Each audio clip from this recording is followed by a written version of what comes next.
Okay, this week, one of my favorite topics, thunderstorms, tornadoes. So we're going to learn really bringing down what you learned, start off with the global scale, then we went to the mid-latitudes. Well, thunderstorms are one element of weather, it's much smaller scale than what we've been looking at so far. So let's see if we can move on here. So what conditions actually cause the development of this severe convection? Well, first you got to learn what a thunderstorm really is. We've talked about convection and we've talked about rising air parcels. Well, the beginning of the thunderstorm has all the air parcels going up. That's the initial stage. It's not real big. Think about it. 3 to 5 miles. Looking at the whole globe, that's a pretty small area, right? So that's going up. Eventually it reaches its mature stage where a lot of air is going up, but some of it is coming back down. So basically you're getting a circulation where you have part of the air going up in the front of the storm and the air is coming down behind the storm. And eventually all the air is pretty much coming down and then it's dying. And what's interesting is the actual lifespan of typical storm like this, probably 30 to 45 minutes. So this is not a long time frame either. Small area, relatively short time frame. Now, thunderstorms can be grouped into different ways. A single cell, which is what we just talked about, has one updraft, one downdraft, fairly weak, and there's really not a lot of threat for severe weather. Maybe some good rainfall, maybe a little breeze, but not much.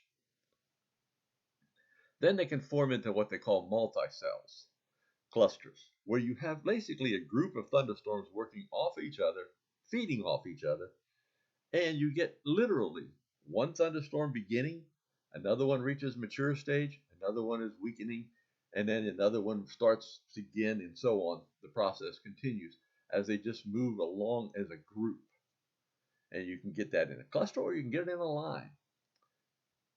And with that, there is a threat of some severe weather. Finally, you get what you call supercells. Here is the most intense updraft. Some of these updrafts can be 100 to 150 miles per hour going up. And many of them, all of supercells, rotate. We've talked about how Doppler radar can see rotation in a thunderstorm. Well, that is what you're looking for with a supercell. They're usually isolated. They're typically not part of a cluster or even a single, with what we call a single cell. They're much more intense, typically ahead of them, maybe a squall line. So here's just a cluster of thunderstorms we've talked about moving along. You can see at the one end, typically on the southern end, you're going to find new cells beginning. Why is that? Because the moisture is coming in on that side of the thunderstorms, and they're going to be dissipating on the northern end. United States, anyways, most of our moisture is located to our south or southeast. You need very humid air, typically. You need a good maritime tropical air mass. Why is that? We know that stability increases. You get more unstable. The more moisture is in the air and it's lifting up, it's not going to cool as fast as the surrounding air because heat's being put out. And you need some source of starting that uplift. Guess what? You can't get it typically just by the sun heating the base of the ground, warming the air. You may get a few sometimes, but usually there's a front, even a mountain range, maybe a sea breeze. All of that causes that initial lift. But you're also not going to get it till a latter part of the day. And why is that? Because you typically want to get the most heating on the lowest part of the atmosphere. So your lower layer of the atmosphere, those air parcels are the warmest they can be as they begin to rise. Remember, the lapse rate may be colder typically than that. So that air parcel is going to constantly be warmer. And with the moisture condensing out, it's even going to be warmer. So that accelerates that air parcel up, causing you to get thunderstorms. So look at where the most thunderstorms are. And you get them all over the United States Even in Alaska, there are some thunderstorms that occur every year. The most are down in Florida.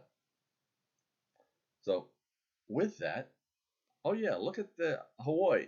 Hawaiian Islands only get 5 or 6 thunderstorms. Well, why is that so low? Well, one of your critical thinking questions is going to ask you that. Florida has lots of maritime tropical air around it. So does Hawaii.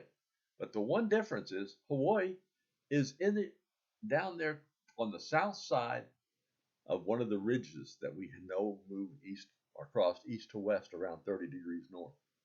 And because of that, it has a trade wind inversion. So yeah, there's moisture there in the low levels, but that inversion aloft, meaning it got warmer aloft, keeps these thunderstorms from forming. So they wind up getting rain showers, but they don't get thunder. You don't have that in Florida. So you can see in Florida, we get very vigorous convection.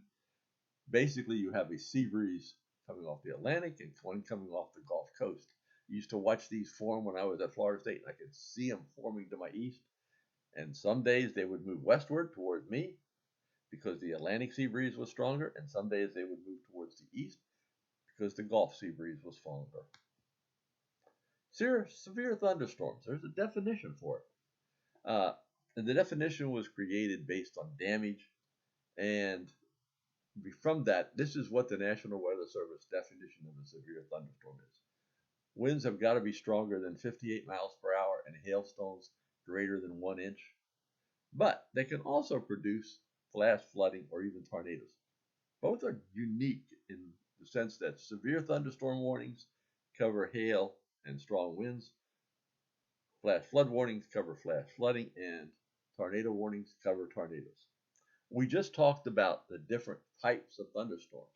We talked about a single cell, we talked about clusters, and we talked about supercells. Wind shear is really the controlling factor on which one of those you get. If you have very little wind shear, you're probably going to get single cell thunderstorm. As the wind shear increases, you begin to get clusters, including either the squall line cluster or a regular cluster of thunderstorms. And finally, stronger wind shear, better chance for supercells. When I am looking and evaluating a potential for severe weather, I'm looking for wind shear basically greater than 40 knots, 40 to 45 knots. Once I start getting above that, we start getting a chance for more clusters and even start moving towards where severe supercells might develop. And if I can get above 50 to 60, which sometimes in the springtime you can get 70 and 80 knots worth of wind shear, especially out where the tornadoes get the strongest, that can really build up these thunderstorms. One of the things is, if you were looking at the circulations in a thunderstorm, you'll notice that when the grain hits the ground, it pushes out both towards the front of the thunderstorm and towards the back away from the thunderstorm. Well, if it comes down hard enough and pushing towards the front, what's going to happen is all that warm, moist air is going to get cut off eventually. And you wind up basically pulling in cool air that just is not going to be as good for lifting. So what you want to have is this wind shear that's going to keep that gust front from getting too far out ahead of the thunderstorm. That allows the sustaining of that warm influx of warm, moist, humid air, causing more and more of the thunderstorm to continue to grow. In the Midwest, typical pattern in the Central Plains for severe weather, and this is the capital of tornadoes. What you get is a strong low developing probably over Colorado or western Kansas, and with that, your upper level, you have strong tropospheric jet coming across that area from the southwest. That's the divergence that's giving you that low to the north. And many times you have a strong jet stream coming from the south, pulling moisture, maritime tropical air in at the low levels. Look at your wind directions here. One's high level coming from the southwest, low level coming from the south or even southeast, and around the low, you may have more of a southeast flow at the very low levels. So you wind up with tremendous wind shear. Great lift from that and lots of maritime tropical air to work with. That's why you get tremendous thunderstorms in the plains. And here you can see that inversion that's sometimes there during the morning hours. What happens is it allows the low levels to heat up more. They get hotter than they might otherwise, where convection may have developed earlier. So if you get that little bit of an inversion there, you eventually break it, but not till late afternoon when the air is really heated. Lightning, one of the hazards from thunderstorms. Lightning is kind of strange. If the temperatures are less than 5 degrees Fahrenheit, grapple, which is kind of a mixture of water and ice, or even ice, becomes negatively charged. Then pure ice crystals become positively charged. And the vigorous updrafts will carry the ice crystals mainly into the upper portions, and the grapple will be down lower. And near the cloud base, maybe we might switch with temperatures greater than 5 degrees, and we switch the charges. A positive charge to the grapple and negative charge to ice crystals. What does that do? It sets up a difference in charges between different sections of the cloud. That's why we get some lightning out of the upper part of the cloud sometimes, or out of the mid part of the cloud, even out of the lower part of the cloud. And all that charge of lightning is doing is trying to balance those charges, bring everything back to one even balance. So that's why it's fairly interesting the way these ice crystal particles change their charge based on temperature. One of the interesting things about a thunderstorm and how I can tell something about it sometimes is that below 5 degrees Fahrenheit, well, you're typically not going to get lightning unless the charge is below, temperatures are below 5 degrees Fahrenheit. So if I'm seeing lightning in a thunderstorm, I know the top of the thunderstorm is colder than 5 degrees. And if I know what the atmosphere looks like, I can tell how high that has to be. So I can immediately come up with an estimate of the height of the thunderstorm. Downdrafts. We talked about the air hitting the ground in a thunderstorm. They can be big, they can be very small, but they're extremely dangerous to aircraft. Why is that? Well, aircraft, the flow of air over the wings of an aircraft causes lift.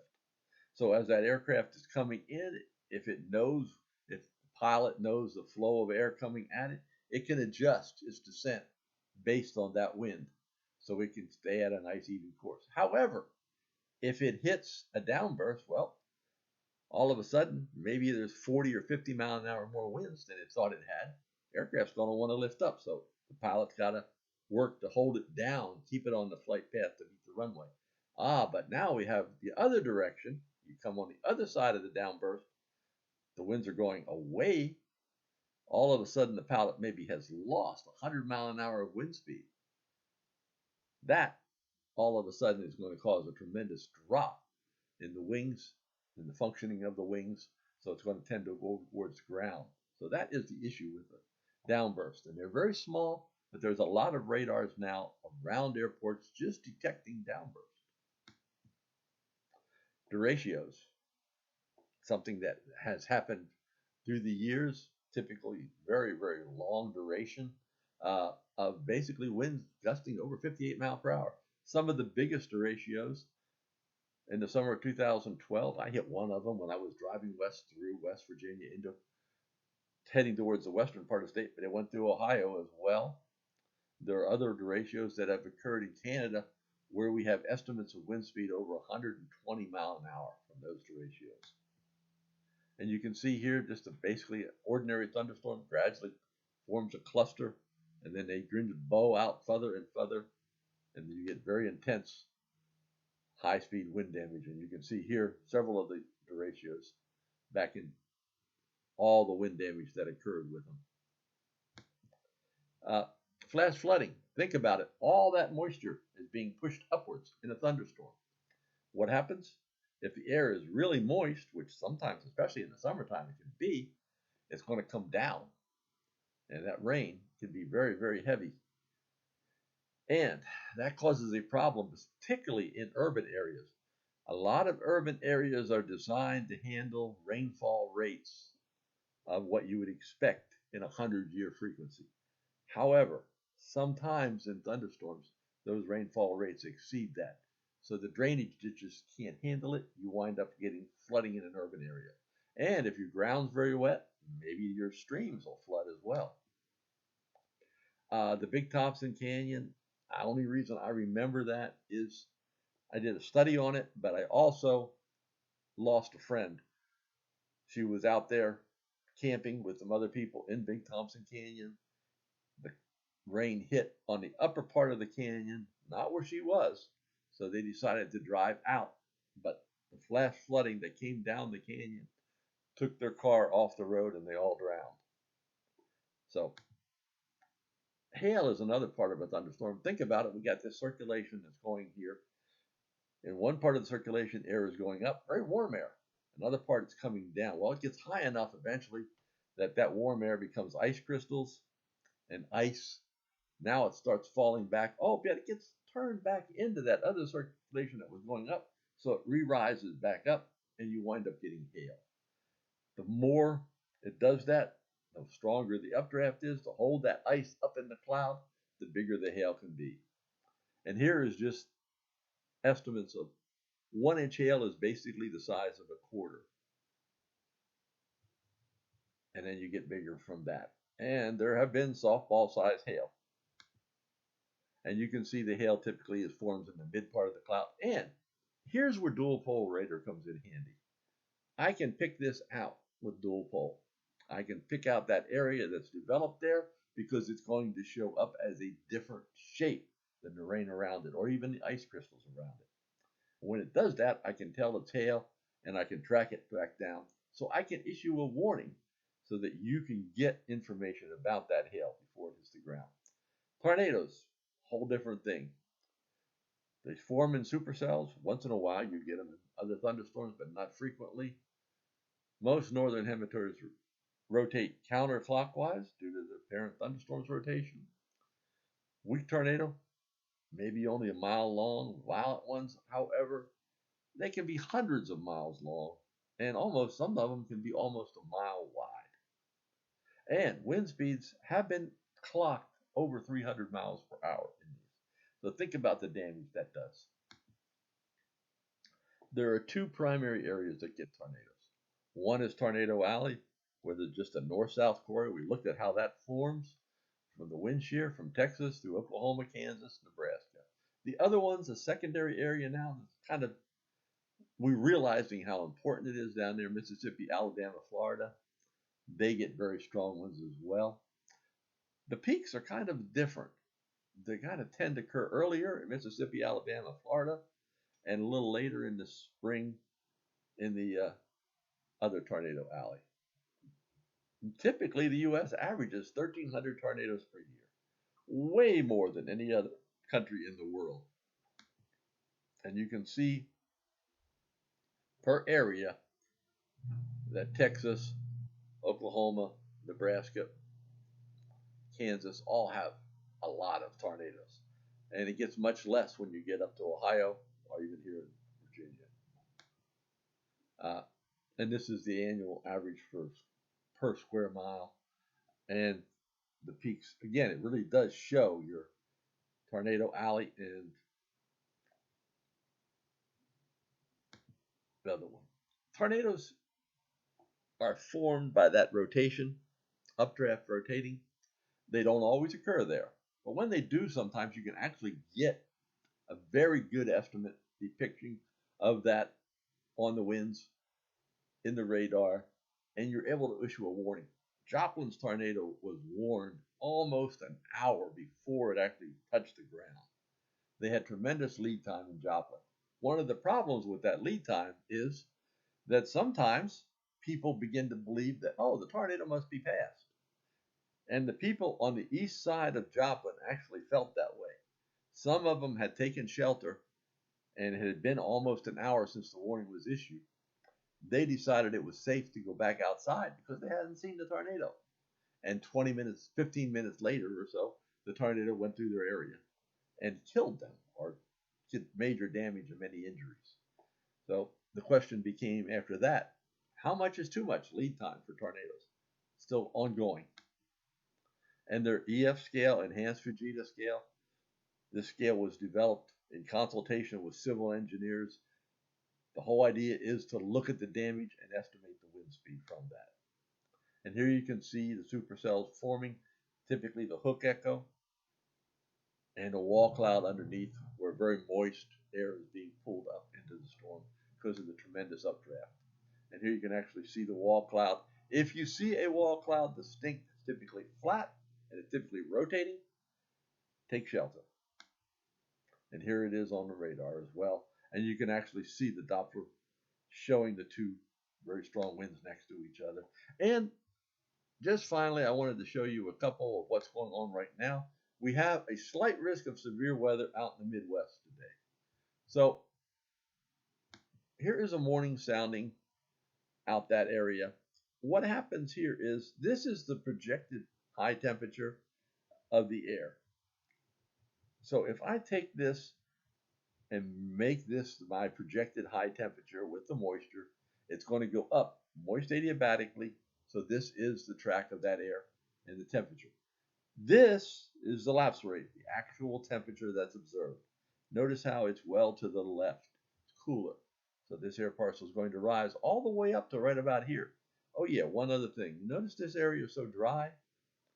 This moist parcel of air is going to hit this dry air. What's it going to happen? Some of that moisture is going to evaporate. So instead of this being the lapse rate might move over here some. So it actually, by having a little dry area, as long as it's not too big, you can actually get a more intense thunderstorm. So it's just something that's going to be happening out there today. With that, I just wanted to show you a couple things. There's actually, in the observations, surface observations here. Here is the surface pressure, low pressure here, cold front down through here, warm front probably well up in here somewhere. So all the southeast wind and flow coming in, warming the air. So if you were looking for, one of the interesting things is you want to know where this convergence is occurring. But meteorologists also look at it in terms of moisture convergence. What the heck is that? Well, it's air converging, but we're taking into account moisture at the same time. So basically, moisture is coming together and the air is coming together, causing lift. Where that is the strongest, you would expect thunderstorm development. So that here in northeast Nebraska right now and up through parts of South Dakota, it hasn't really developed yet. You can see some lines of thunderstorms there. One other aspect of this, too, I wanted to show you was stability. This is the current estimated instability. It's called CAPE because it's convective available potential energy. The bigger the number, the more energy is available to a thunderstorm. And sometimes in summertime and in severe weather in springtime, you can get well up over 5,000 of CAPE. Here today, for example, is 4,500. That's pretty impressive. So there's a big area right here with it. So you would expect at some point today, thunderstorms are going to start firing in that area. And if you look at the satellite right now in that area, you can see a lot of Q taking place, a lot of development starting to look like they may be occurring here in the Q. So it looks like we're beginning to set up. I bet there'll be some severe thunderstorm watches go up in that area later. So all that is from what you've learned. And the wind shear is fairly strong, so there will be potential for some severe thunderstorms, probably squall lines, clusters. So hope you got something out of this and hope you enjoyed it. Let me know if you have any questions.